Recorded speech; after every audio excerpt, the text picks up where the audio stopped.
Hello, I'm Josh with Josh's Recordings. This is a Lafayette, or however you pronounce that, LR-1500RA solid state receiver. Solid state. It has a very 60s look to it. I heard these things were actually made by Alpine, also known as the car audio company that makes decent products today. It's a very interesting unit. I'll flip it on for you. Actually, I don't have it plugged in, so now I'll turn it on for you. So, and of course I don't have speakers connected to it, but so you can see the signal indicator does go all the way up. The indicator, the stereo and accurate tune indicators don't work, but the phono and auxiliary ones work and are very bright. Tape monitors work.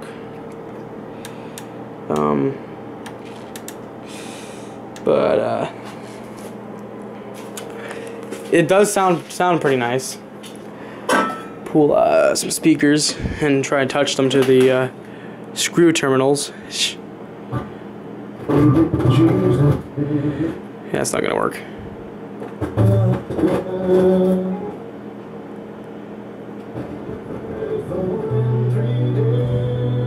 There we go. Sheesh. This is difficult.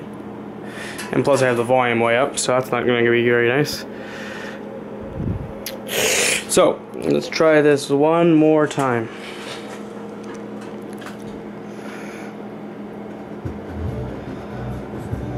There we go.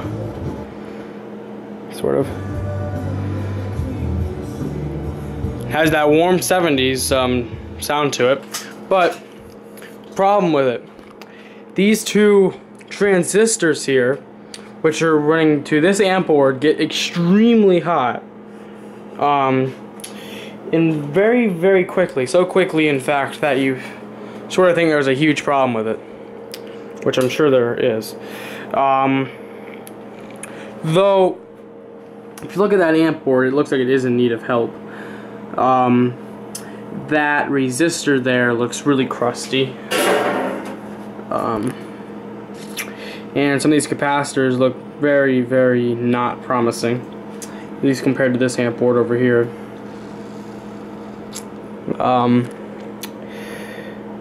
That one right there looks like it's about to bulge, especially compared to that one. These main filters look very nice though.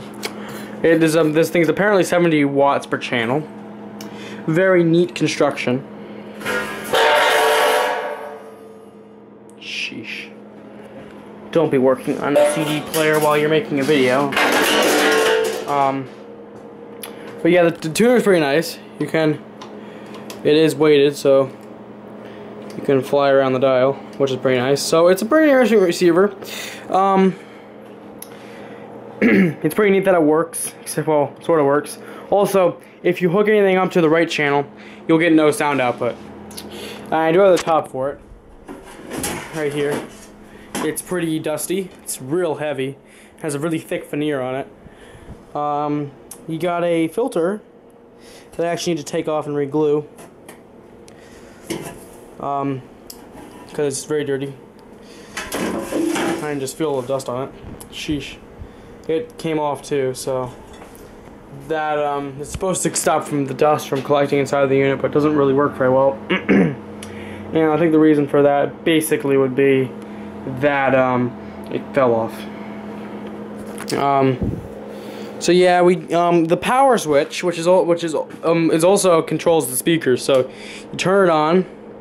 Now let's put it into phono mode to let you know it's on. And you can turn it on to main remote and headphones. So you select the speakers and the power from that one switch, and you can see there's the source selector there, and there's the power switch back there.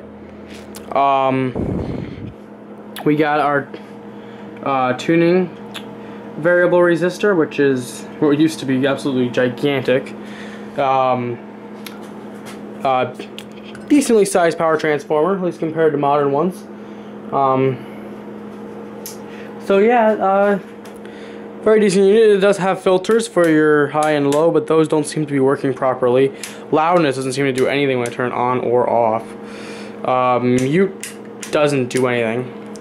So obviously these switches need to be cleaned, and the contacts need to be cleaned, all the controls need to be cleaned up. But other than that, also, as you can see, sometimes it does not like the FM to work.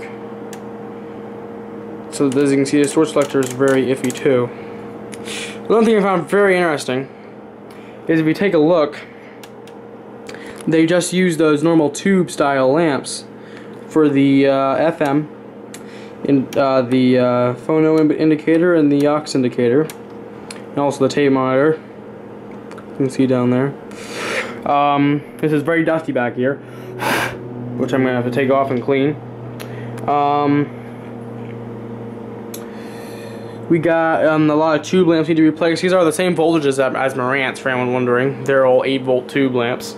Though you got to make sure that you get the right things, because your stereo and your Accutune indicators both run at 12 volts. This isn't warming up right now. I think that's because they don't have any speakers connected to it. That wouldn't make sense but whatever. So yeah, like I said, it does need some work, but it is overall a very interesting unit. We do have a tape out and headphones connected there. Yeah, it does look like it sort of was designed by a car audio company by the look of it. It has the look of the smaller knobs that have dual functions, like for example that's your volume and your balance, and yeah, so, and then you have standalone tuning and power, and also your power is combined with your speaker selector. So yeah, it sort of does remind you of a car audio gear, which is pretty unique. So yeah, thanks for watching. This has been Josh's Recordings.